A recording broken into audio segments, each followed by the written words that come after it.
တယ်吗？ပြောရင်တော့ရိုဟင်ဂျာဆိုတာမရှိဘူးဗျာစေကူးရင်ပြီးပြောတဲ့နာမည်တစ်ခုပဲတကယ်တော့ဒါအရှိဘင်္ဂလားနယ်စစ်တကောင်းဒေသလာတဲ့လူတွေသူတို့ကိုသူတို့ရိုဟင်ဂျာလို့ပြောနေကြတယ်ဘယ်ခေတ်ဆက်ဆက်မှလည်းရိုဟင်ဂျာလို့မခေါ်ခဲ့ဘူးလွန်ခဲ့တဲ့ကျွန်တော်တို့ကအင်္ဂလိပ်ကိုလိုနီဖြစ်ခဲ့ပါအင်္ဂလိပ်ရဲ့အုပ်ချုပ်မှုအောက်မှာနေခဲ့ရတယ်အဲ့တော့အင်္ဂလိပ်ဒီခေတ်က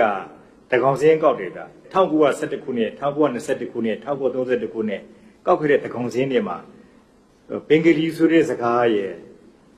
စစ်တကောင်းသားဆိုတဲ့စကားရဲ့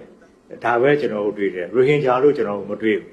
ဒီဘက်လွတ်လပ်ရပြီးတဲ့ခေတ်နောက်ပိုင်းမှာကောက်ခဲ့တဲ့စင်းစရာမှာပြန်ကြည့်လို့ရှိရင်လည်းခုနပြောတဲ့ဘင်္ဂလီဆိုတဲ့စကားရဲ့ပါကစ္စတန်ဆိုတဲ့စကားရဲ့နောက်တော့က